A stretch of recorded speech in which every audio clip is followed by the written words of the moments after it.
Welcome back to another episode of Living in Denver. Got a really interesting one for you today, something that you might not be expecting. I'm going to be sharing with you guys my 3 reasons why you might not want to move to Denver, Colorado in 2023. Stay tuned.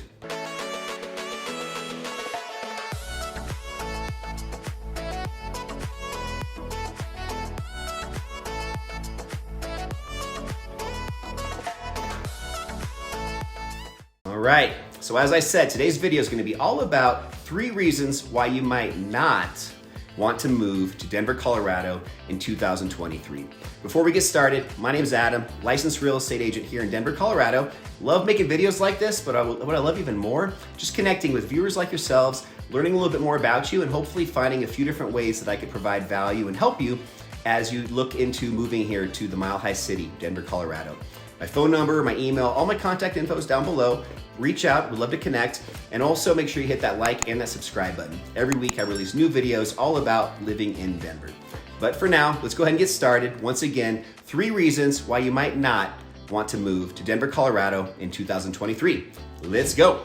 All right, so let's go ahead and get started. Once again, I'll be sharing 3 reasons why some people choose not to move to Denver, Colorado here in 2023. Quick overview of what we're going to talk about today. Number 1, the sky-high cost of living.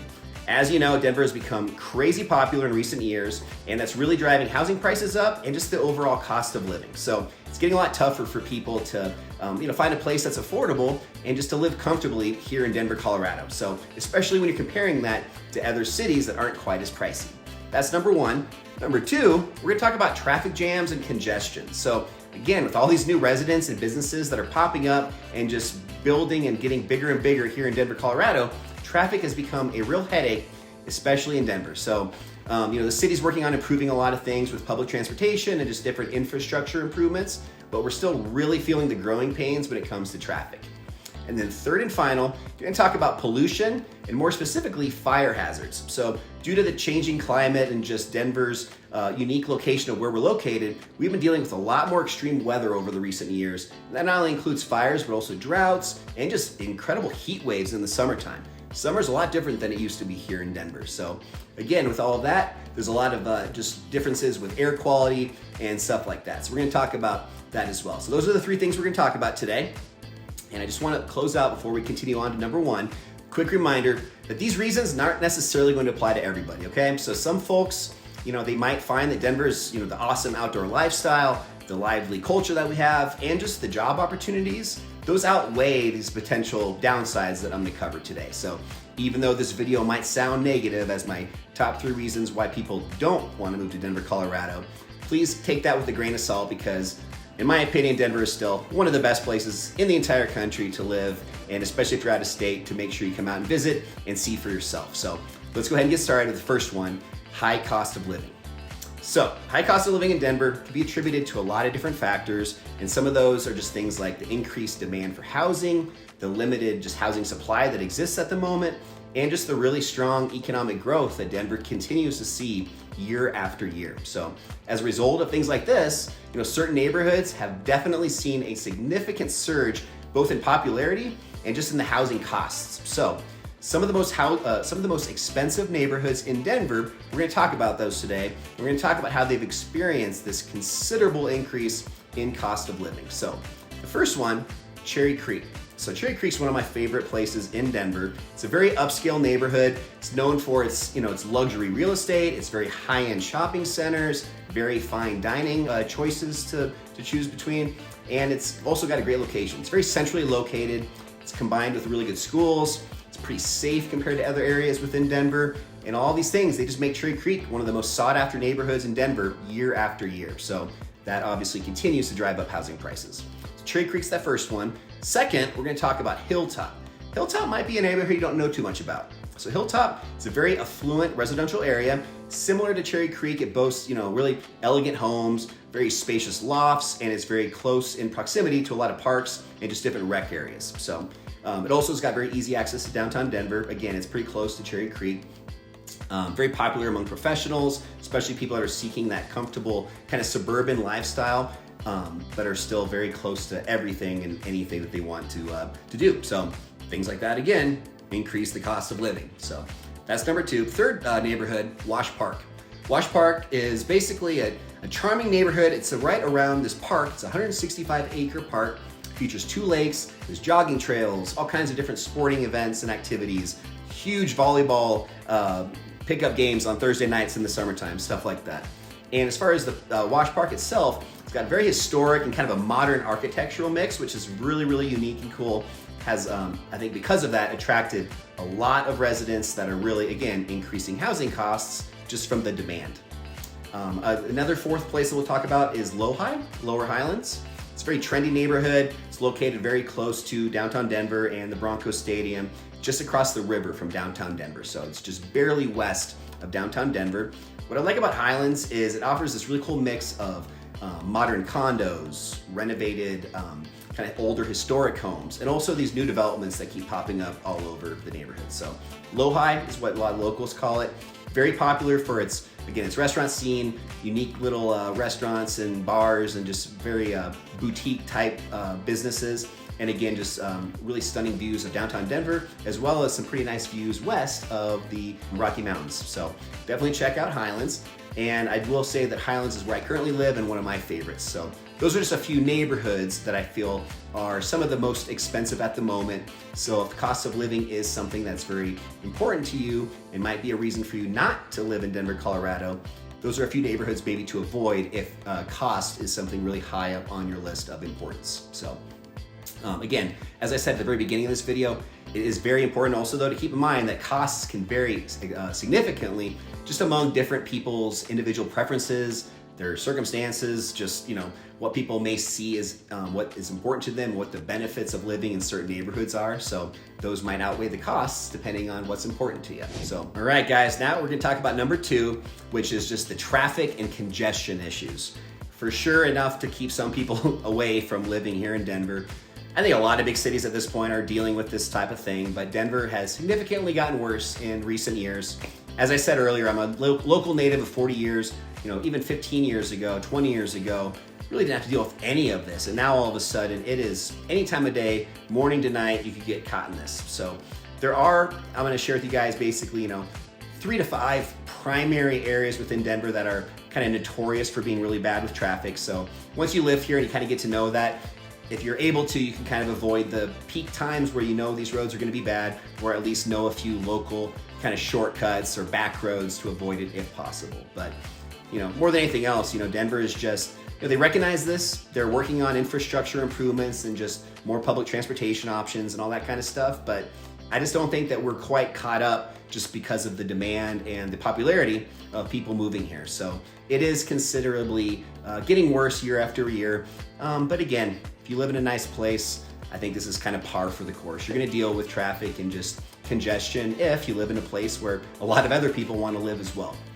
So if you're not a local yet and you don't know the names of these streets, it's at least still good to hear this, because if you do move here, these are a few of the local main primary roadways that are sometimes, in my opinion, some of the worst when it comes to traffic and congestion. So first one we're going to talk about, I-25. I-25 goes north to south. Definitely experiences very heavy traffic on certain times of the day for commuters, people that are commuting in and out of downtown Denver, or also going down to the Denver Tech Center. The stretch specifically between downtown Denver and the Denver Tech Center, I would say it's notorious for being congested and just really bad traffic. That's an area that's kind of always been bad, even 20 years ago. I think that's kind of like the originator of where bad traffic in Denver started. Now, there's a few other roads that also have to deal with this, but I would definitely say I-25 is the first and foremost that I'm gonna mention today. So that's north to south. If you're on I-70, that goes east to west. And I-70's traffic and congestion is a little bit more unique. There are a lot of people that are still commuting in and out of Denver on I-70. However, in my opinion, the congestion with I-70 is really all about the mountain traffic. So if you're on a Friday afternoon or maybe on a Sunday afternoon, you're gonna deal with, again, people that are either going to the mountains or coming back from the mountains back home. So certain times of the day, they're a little bit more predictable. I-70 can be extremely bad when it comes to traffic and congestion. In fact, if you're going up on let's just say you're going up for the 4th of July weekend, Friday afternoon, you get on I-70 at 3 or 4 in the afternoon on a Friday for the long extended weekend, you're out of luck. You're expecting at least 3 to 4 hours to get somewhere that normally would take 1.5 to 2 hours. So I-70, definitely another place just to keep in mind when it comes to traffic and congestion and whether or not you want to live in a place where you have to deal with stuff like that. So those are the two primary, big highways. Outside of that, another one I'm going to share with you that you might not know about is Spear Boulevard. So Spear Boulevard is a thoroughfare that's more within Denver, goes through a lot of the really popular neighborhoods, goes through Capitol Hill, Cherry Creek, Lower Highlands, and this is more of, again, those peak hours. So commuting to and from work, these peak hours can get Spear Boulevard very backed up and congested, and drivers usually are to the point now, if they live in Colorado and Denver for at least a few months or a few years, they start to learn a little bit about some tricks about avoiding Spear Boulevard and taking a few different back ways to get around that. Spear Boulevard, however, is a place that a lot of people will take if they're trying to avoid I-25. So it's kind of a tit for tat. You get off of I-25 to avoid the traffic there, get onto Spear, and it's just as bad, if not worse sometimes. So again, sometimes it's just inevitable. You're gonna have to sit in traffic and deal with it, which for some people is a non-negotiable, and that's enough for them to choose not to live in Denver, Colorado. So another one outside of Spear Boulevard is gonna be Highway 6. So Highway 6 also goes east to west. It's a really nice, again, kind of a secret shortcut, so to speak. If you first move to Denver and you're trying to get to the mountains, it's a great option. If you don't want to go all the way down to I-70, US 6, Highway 6 is a nice alternative to getting to the mountains, especially if you live more on the southern side of Denver. Highway 6 though, same thing. You hit it at the wrong time of day, it can be very bad. The other thing about 6th Avenue that is a big issue for me a lot of the year is the sun glare. The sun is just blaring in your eyes if you hit it going westbound in the late afternoon. I love going to Red Rocks for concerts in the summertime, so a lot of times I'll be taking 6th Avenue in the 4 to 5 p.m. range, and sometimes you're excited to go to this concert and bam, you hit the traffic and you gotta wait for 30 minutes just to get a couple miles down the road to the turnoff for Red Rocks. So definitely another one to think about. And then my final one I'll share with you, again, this is something that you might not be that familiar with, but it's called Santa Fe Boulevard, Santa Fe Drive.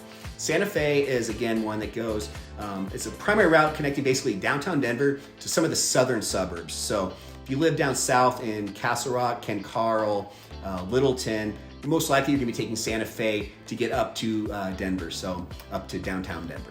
So Santa Fe, again, can get pretty bad. The reason I added Santa Fe to this list as well is because it is very, I don't know what you would call this, but you're going really fast and then out of nowhere, bam, you gotta slam on your brakes. So it's very kind of touch and go, hit and miss. So rather than just being stuck in traffic the entire time, you're dealing with a lot more of just kind of this unexpected, you're going 60 miles an hour and then bam, you gotta slam on your brakes because it's dead stop. And part of that is because Santa Fe isn't a highway, it has stoplights occasionally, so I think that's probably what is the reasoning behind that. So again, a few different places for you guys just to think about when it comes to maybe choosing whether or not Denver's the spot for you. There are obviously other locations outside of these in Denver, but I do feel like these are probably the best, most well-known headache spots for traffic and congestion in Denver. So as I said with the first point today, it's just it's a big city. A lot of people live here. A lot of people live here because it is such an amazing place to live.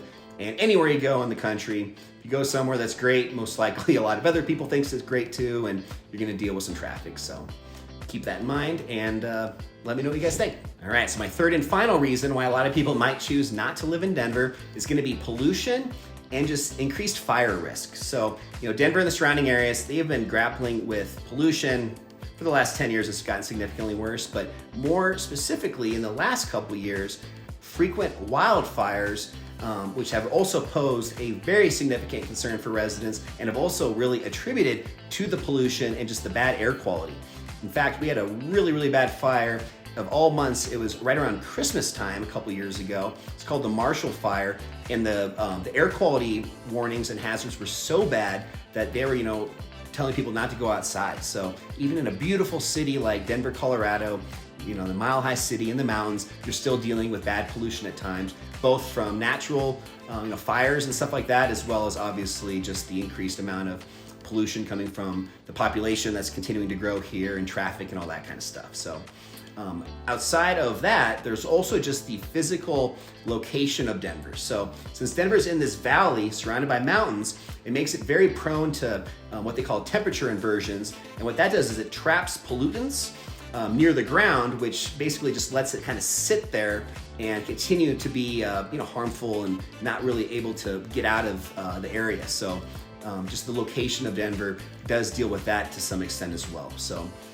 but I'd say more so than that, it's really just the growing population, the increased traffic that comes with the additional people moving and living here. That's really what's contributing again to that rise in the air pollution and just the poor air quality. So there's obviously a very negative effects on your health, particularly for those that might be dealing with any sort of respiratory issues, elderly people, stuff like that. So if any of that stuff is a big concern to you or potentially a non-negotiable for where you live, that might be enough for you to choose not to live in Denver, Colorado. So I would suggest maybe just choosing a couple different times to come out to Denver and just seeing how you feel in different times of the year. So again, summertime's a big one, as well as even sometimes in the winter or other times of the year, we still have some of these issues with just the wildfires and stuff like that. So also, we're incredibly dry here in Colorado, so you're gonna deal with just not only feeling dry, but also just that increased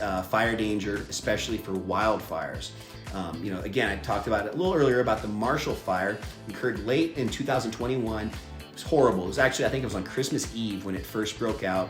It had to evacuate, I think, like 5,000 homes. A ton of them were destroyed. It was the most damaging fire in Colorado history when it comes to property damage. So unlike typical wildfires that are up in the mountains, this one was right in the city. It was just outside of Boulder, Colorado, and Superior and Louisville. And again, it was the most destructive in history when it comes to the total number of homes that were destroyed. And to top it all off, it was on Christmas Eve is when this all started. Horrible. But again, leading that into just my reason for potentially not living here is just, fires do cause significant property damage, insurance claims.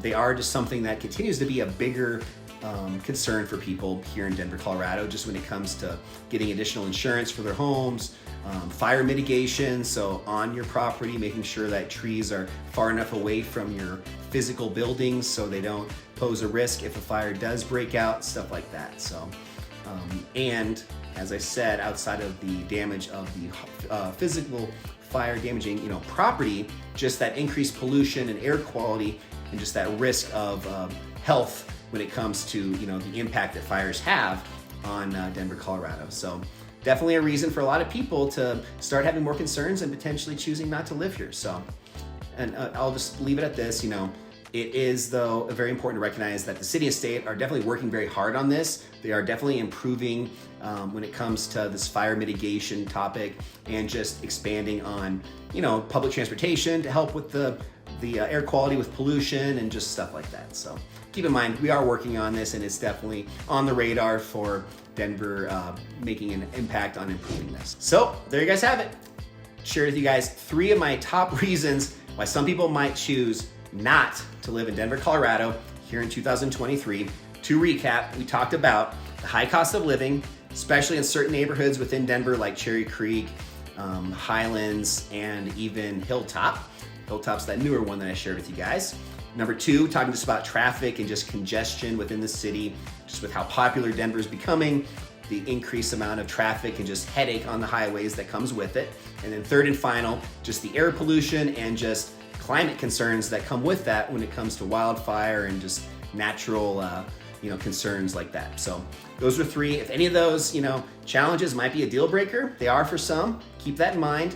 But again, just closing it out, I always want to remind you guys that there are so many amazing reasons why people choose to live in Denver, Colorado. So it's always important just to weigh your options, weigh what's really important to you.